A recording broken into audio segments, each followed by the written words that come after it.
Let's now speak to the man who's been applauded for doing the story. Hello, Ahiming. It must be really exciting for you seeing that your work has brought some relief to the people of Inshaiso. Yes, it is not only relief and happiness to me in person, but to the entire JoyNews team. Remember, we work as a team, right from the editors to the drivers who will take us to the site, and then the camera technicians who also assist us in putting these reports together.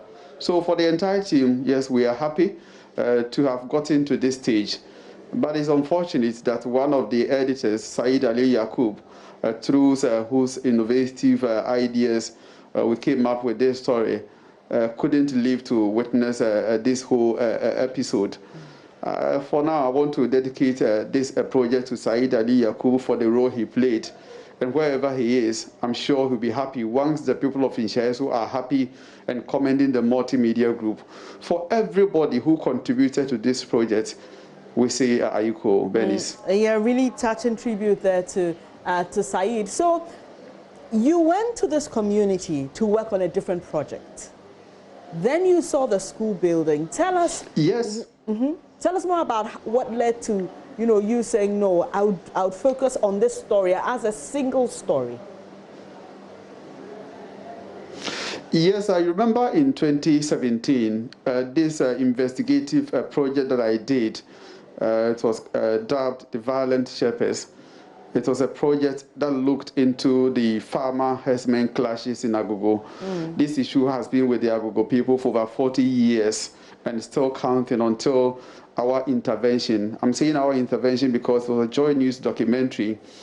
So throughout my investigations, 7 months that I spent on this project from the Ashanti, Eastern and Bono Ahafo region then, I realized that the people of Inshaiso stories was quite different.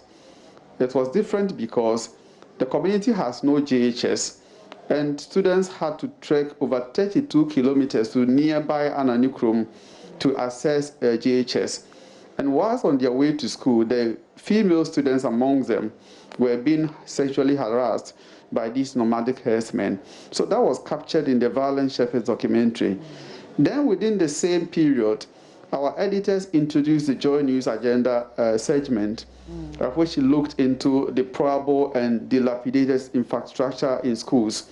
So I pitched this story, knowing very well that the Inshaiso story was different. And there was another community called Efrisre. The local RC primary school then was also in deplorable state.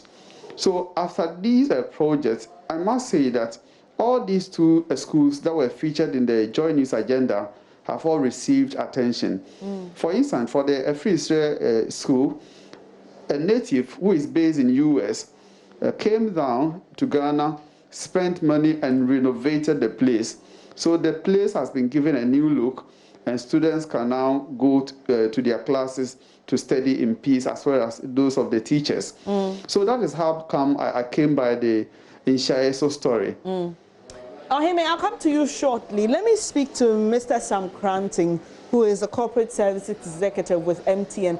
Thank you so much, Mr. Cranting, for this goodwill towards the people of Inshaiso. Can you tell us how the story came to your attention? Thank you, and good morning, and thanks for having us on this show.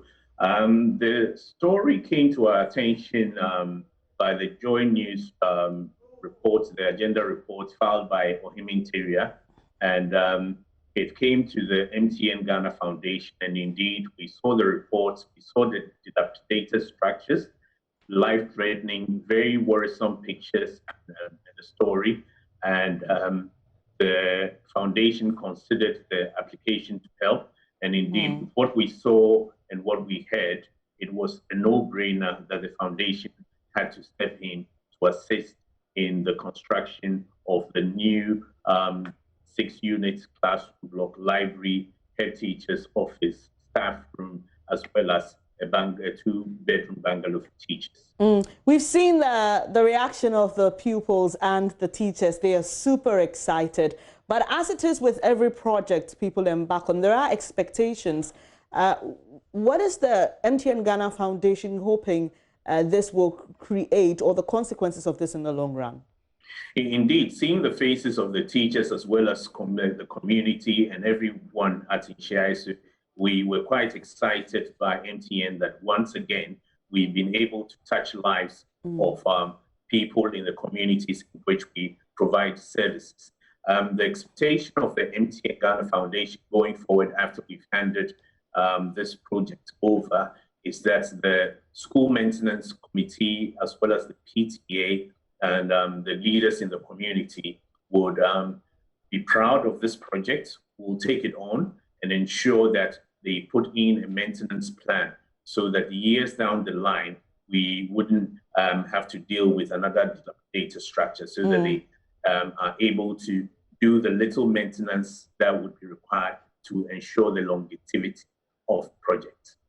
You mentioned that after the story was aired, an application was sent in to the MTN Ghana Foundation, and after your assessment and deliberations, you decided to help the school. So if someone is watching us now and they see a story, I know that MTN Ghana Foundation, you're on the lookout for stories like this, but you can't do it alone. So how do people send in their applications so that other parts of the country can benefit from your generosity?